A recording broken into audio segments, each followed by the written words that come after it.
네, 좋은 아침입니다. 복된 날입니다. 요즘 노후 재팬 열기가 뜨겁죠? 네, 노후 재팬 어떻게 생각해요?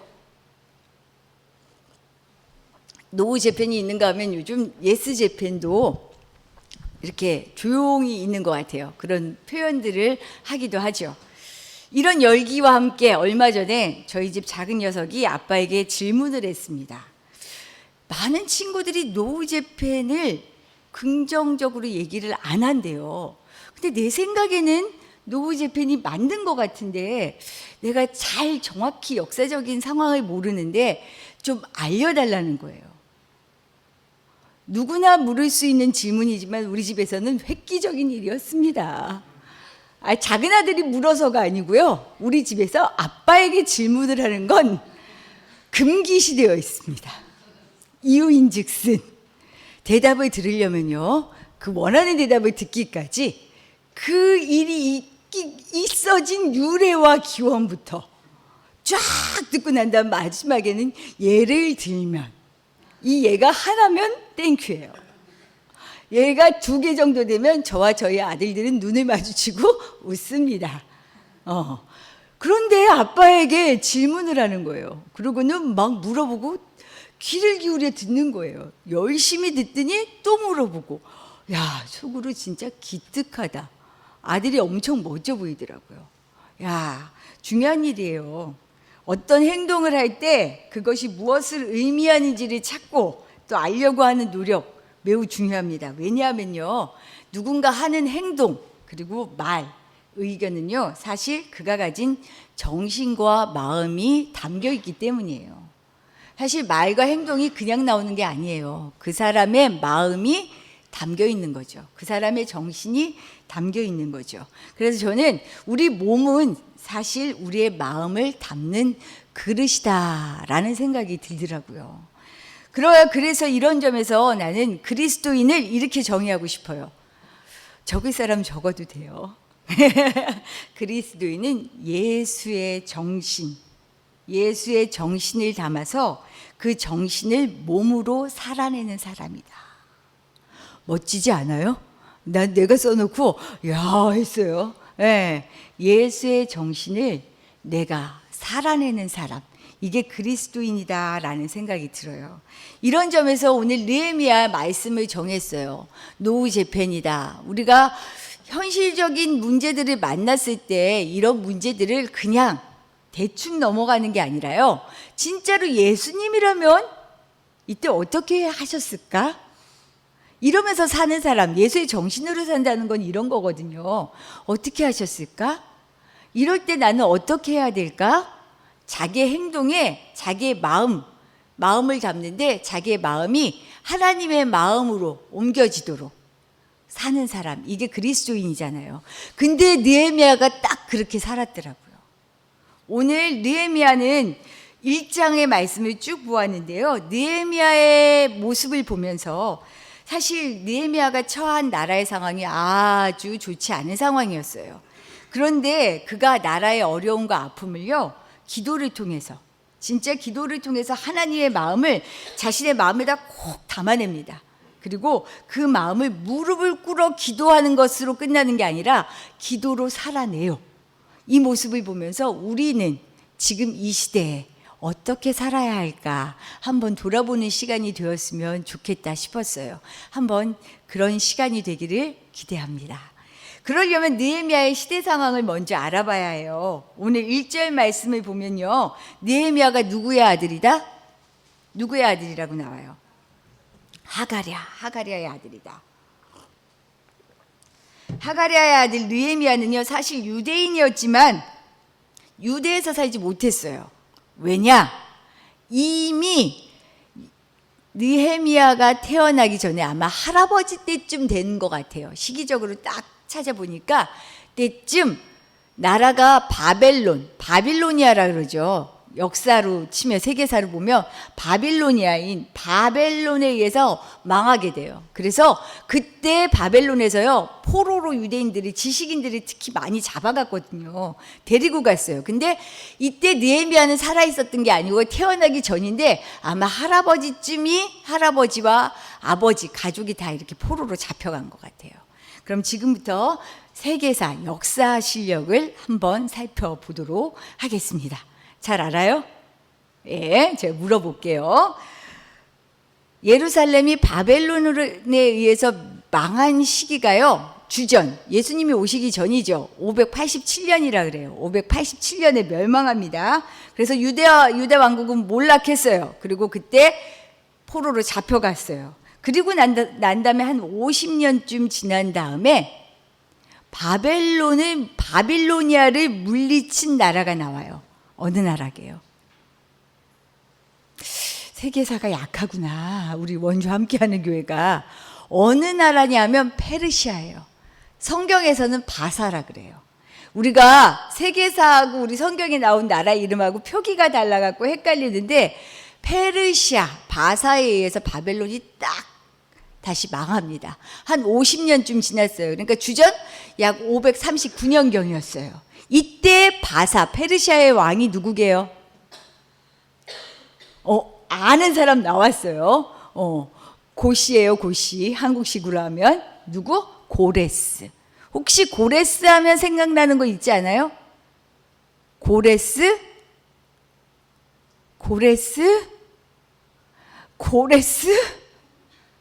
너무한 거 아니야, 진짜? 고레스? 칙령. 뭔가를 딱 내밀어요. 뭐냐면 사실 바벨론으로 붙잡혀 왔을 때에는 붙잡혀온 포로들이 있었잖아요. 근데 고레스는 아니에요. 다 보내줄게 해요. 내보내줄게. 너네 나라 가서 다시 잘 살아봐. 그때 빼앗겼던 물건들까지 다 돌려줘요. 대단해요. 이건 이제 획기적인 일이에요. 유대에서는 이제 살았다 하는 일이 된 거죠. 왜냐? 머리가 좋았어요. 고레스가 원한 건, 야, 유대에 이 사람들 땅이 지금 폐허처럼 있는 걸 그대로 두는 것보단 이 사람들이 돌아가서 자기네 땅을 잘 재건하고 그리고 성전도 재건해서 우리를 위해 기도도 해주고 더 중요한 건 자기네 땅 재건한 다음에 잘 살게 되면 뭘 바쳐야 되겠어요? 조공을 바칠 거 아니에요. 이걸 위해서 딱 보내줍니다. 야, 이제 드디어 포로 생활이 끝이 나요. 느헤미야가 살던 시대는요, 바로 이렇게 포로로 잡혀왔던 유대인들이요, 고국으로 돌아가는 때였어요. 그럼 이때 느헤미야가 보인 모습이 왜 중요하느냐? 먼저 느헤미야는요, 자기의 안정된 삶에 안주하지 않았어요. 상당히 나중에 술관원이라고 얘기해서 이 직업이 얼마나 안정된 자리였는지 잠깐 얘기하겠지만요. 자기가 안정된 자리에 있었지만 여기에 그치지 않고요. 나라의 어려움을 알고는요. 울며 금식하며 기도했던 인물이에요. 금식 어려워요. 제가 진짜 못하는 게 금식이에요. 우리 친구들 끼니 잘 굶어요? 배 안 고프면 그냥 끼니 잘 걸어요? 저도 대학교 때까지는 잘 그랬어요. 그랬는데 와, 이제는 끼니를 굶으면요, 저는 특징이 하나 나타납니다. 뭐예요? 발발발발 떨려요. 기운이 쫙 빠져요. 힘이 하나도 없어요. 우리 주원이 아파갖고 금식 아닌 금식 열흘도 넘게 했죠. 제 기억에 열흘도 넘었을 거예요. 6kg가 빠졌는데 아직도 회복이 안 돼요. 엄청 어려운 일이에요. 그런데 금식하며 진짜로 나라를 위해서 완전히 무릎을 꿇고 기도하는 사람이 느헤미야였어요. 2절 말씀을 한번 볼게요. 고국으로 다 돌아가라고 했어요. 고국으로 돌아간 사람 중에 한 사람 이름이 나옵니다. 누구예요? 하나니라는 사람이 고국으로 돌아갔어요. 근데 느헤미야가 궁금한 거예요. 그래서 하나니한테 물어봐요. 하나니 어때? 우리나라 예루살렘 괜찮아? 근데 너무 절망적인 소리를 들어요. 3절 말씀 한번 같이 읽어볼까요? 3절 말씀. 고국의 상황이 어떤지를 자세히 얘기해 줍니다. 3절 말씀입니다. 같이 읽을게요. 사로잡힘을 면하고 남아있는 자들이 그 지방 거기에서 큰 환난을 당하고 능욕을 받으며 예루살렘 성은 허물어지고 성문들은 불탔다. 백성들은요 전부 다 어려움 가운데 있고요, 사람들한테 수치를 당하고요, 나라가 제대로 안 돌아가니 먹을 거는 제대로 있었겠어요. 가난에 허덕이고요, 거기에다가 성은 다 무너졌다는 거예요. 이 말을 듣는 순간 느헤미야가요 4절에 보면 내가 이 말을 듣고 앉아서 수일 동안을 울었다. 그리고 결심하고 금식하여 기도했다라는 말이 나와요. 사실 나라가 망하면 그러죠. 우리 일제강점기로 돌아가면 저 독립운동할 수 있어요. 과연 느헤미야는요 소위 말하는 이민 2세대 3세대쯤 돼요. 자기 고국을 가본 적도 없는 사람이에요. 우리 미국에서 5년 살았거든요. 5년 살았는데요, 5년 살았는데 어때요? 우리 작은 놈은 아직도 말하는 게 약간 이상하다 그래요. 뭐 말을 이렇게 할 때 이렇게 끊기듯이. 거기서 태어난 친구들이요 한국말 안 잊어버리게 하려고요 얼마나 애를 쓰는지 몰라요. 엄마 아빠가 애쓰지 않으면 한국말 못해요.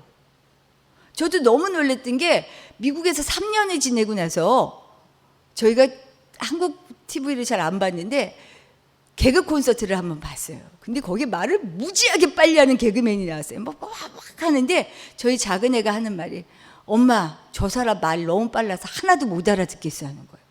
그때부터 한국 TV를 보기 시작했어요. 이러다 말 까먹겠다. 여기서 태어나고요, 다른 나라에서 태어나서 2, 3세대 있으면 나라 생각나지도 않아요. 잊혀져요. 미국에서 살고 있으면 미국 사람 되고요, 스페인에서 살고 있으면 스페인 사람 돼요. 그런데 그 느헤미야가요 살아보지도 않은 할아버지의 나라, 조상의 나라인데요, 이 나라를 위해서 울면서 금식하며 기도한다는 거예요. 사실 느헤미야는 굳이 그렇게까지 할 필요가 없는 조건의 사람이었어요. 아까 말했잖아요. 11절 보면 나오는데 느헤미야가 뭐 하는 사람이요? 왕의 술 관원이에요. 혹시 성경에서 술 맡은 관원장 언제 들어본 것 같아요? 요셉 이야기죠. 요셉 이야기. 요셉이 꿈 풀어줄 때 얘기하잖아요. 술관원장 하면요, 술관원 별로 중요한 직책 같지 않아요. 근데 엄청 중요해요. 왜? 늘 왕과 함께하는, 가까이 있는 사람이에요. 어떤 일을 하느냐? 술관원장은 왕이 술을 딱 마신다 그러면 먼저 어떻게 해요? 마십니다. 왜? 이거 혹시 독 들어간 거 아니야? 잘못된 음식, 물질 들어간 거 아니야? 먼저 먹어보는 거예요. 우리나라에도 조선시대에 뭐가 있었어요? 기미상궁이 있었잖아요. 왕이 먹을 음식을 먼저 그 앞에서 딱 똑같은 음식을 먹어보는 거예요. 독이 들어갔나 안 들어갔나. 그래서 그 당시에는 수저가 다 은수저였다 그러잖아요. 색깔이 바뀐대요, 독이 들어가면.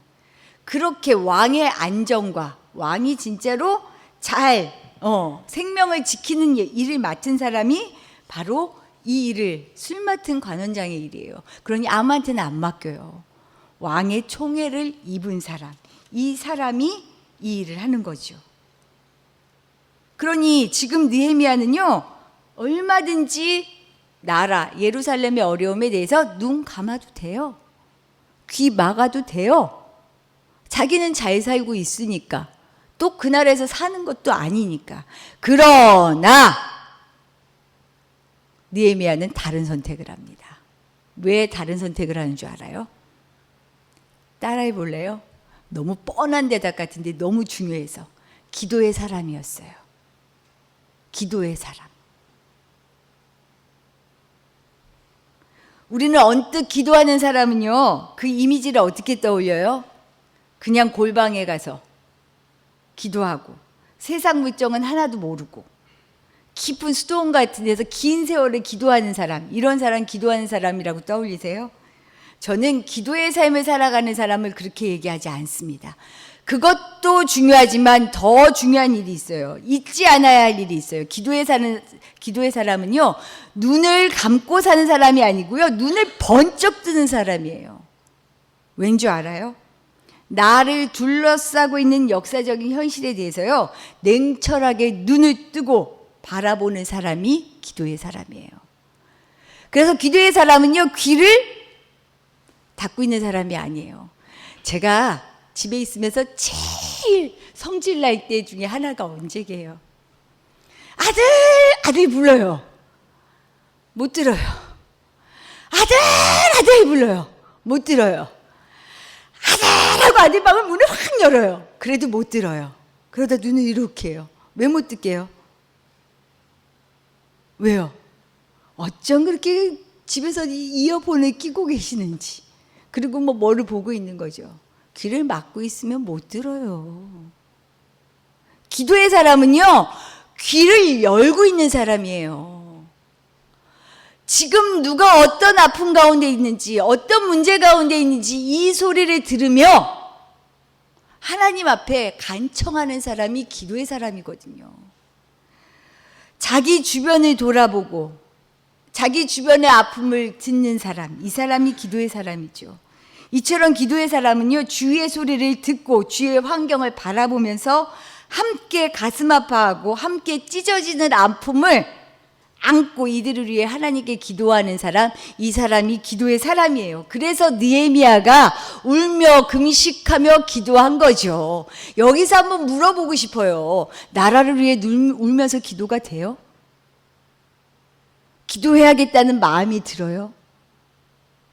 사실 저도 그렇게 간절하게 드는 때가 많지 않아요. 그런데 이건 의식적으로 우리가 깨어서 마음에 품고 있어야 돼요. 노우 제펫, 예스 제펫, 말이 중요한 게 아니에요. 진짜 이 나라가 사는 일이 무엇일까? 하나님은 우리를 대한민국 국민으로 부르셔서 하나님의 백성으로 살게 하셨어요.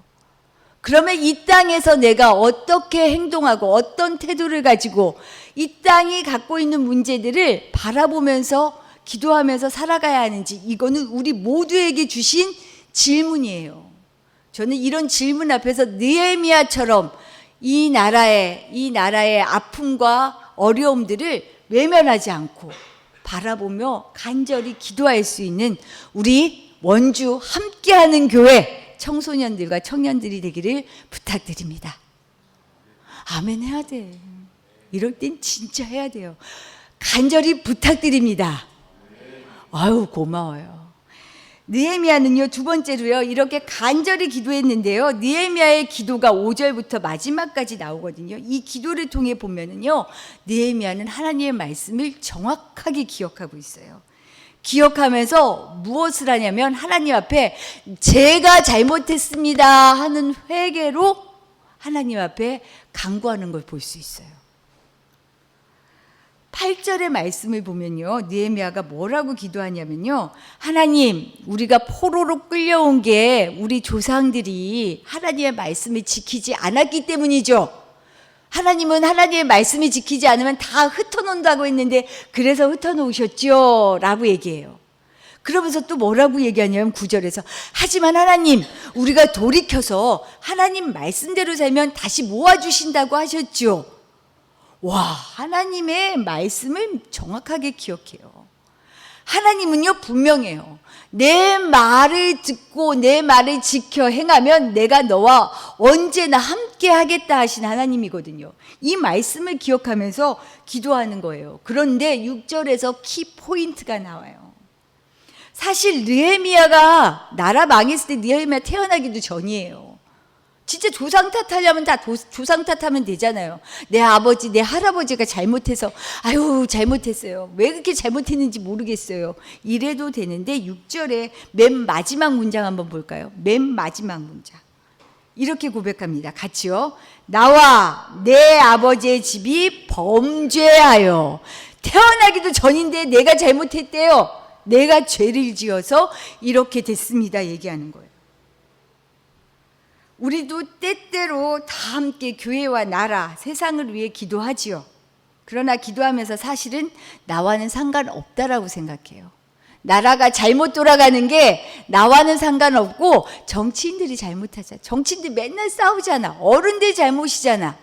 우리 이런 말, 이런 생각 많이 하지 않아요? 사실 저도 그런 생각 많이 해요. 그러나 하나님께서는요, 이 땅의 문제가 곧 나의 문제라고 말씀하고 계셔요. 나의 책임이라고 말씀하셔요. 왜냐하면, 여기가 중요합니다. 왜냐하면 그리스도인은 내 주변에 선한 영향력을 미치는 존재이기 때문입니다. 우리는 세상을 변화시키는, 아까 기도할 때 우리 나와자매가 이런 표현을 써서 참 감사하다는 생각이 들었는데, 우리는 세상을 변화시키는 예배자로 부르심을 받았어요. 그 사실 믿어져요? 세상을 변화시키는 예배자예요.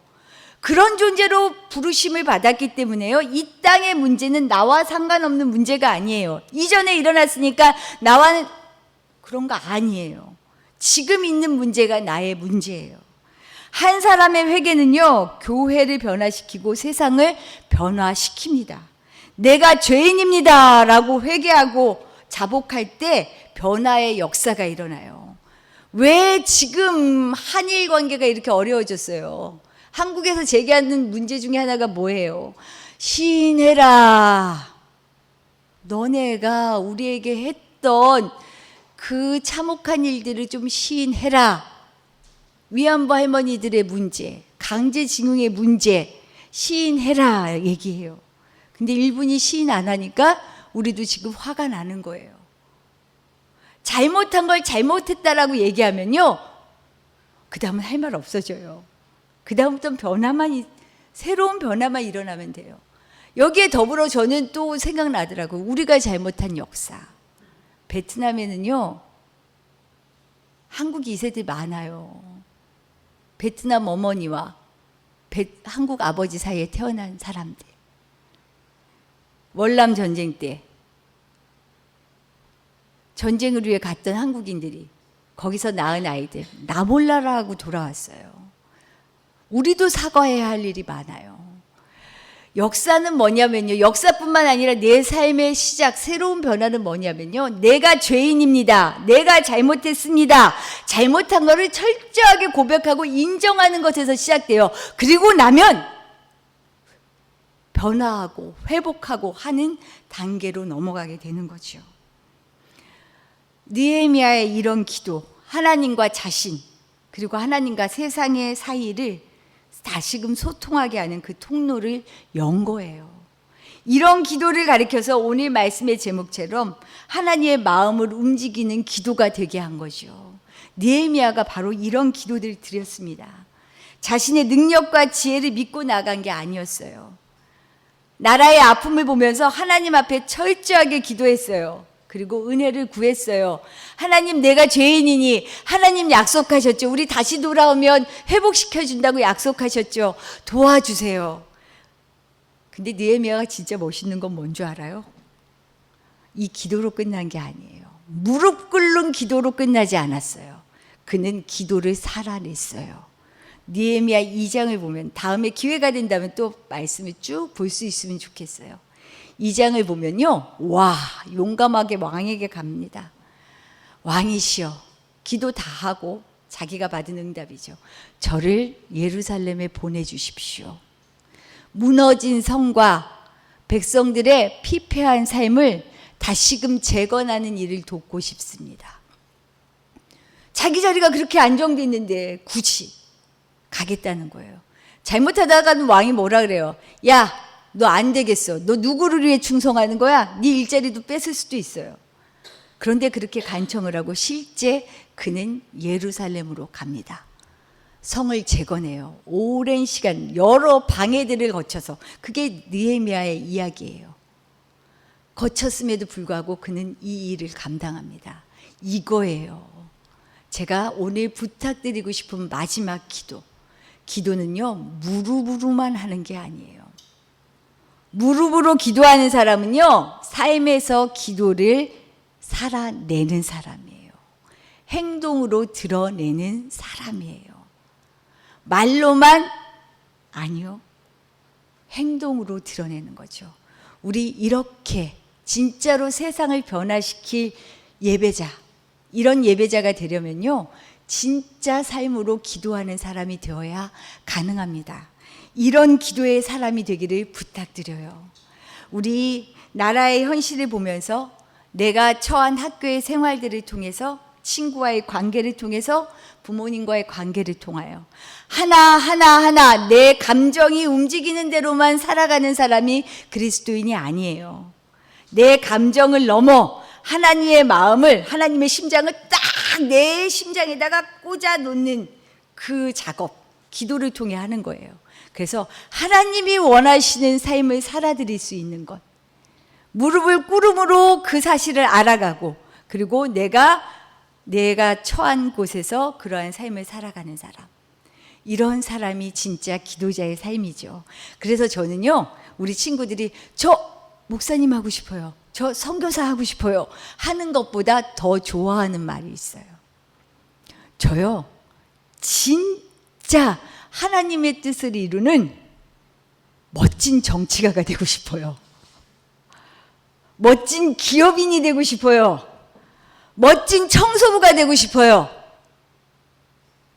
자기가 하는 일을 통하여 하나님을 기쁘시게 하는 사람, 이 사람이 세상에서 가장 멋진 선교사예요. 우리 그렇게 삽시다. 그렇게 꿈을 품읍시다. 그러면 우리 대한민국 가능성 있어요. 충분히 하나님이 회복시켜 주셔요. 밀리지 않아요. 여기저기서 아파하지 않아도 돼요. 그런 나라, 기도로 세울 수 있는 우리 원주 함께하는 교회 청소년, 청년, 그리고 우리 모두 되시기를 축복합니다. 기도드릴게요.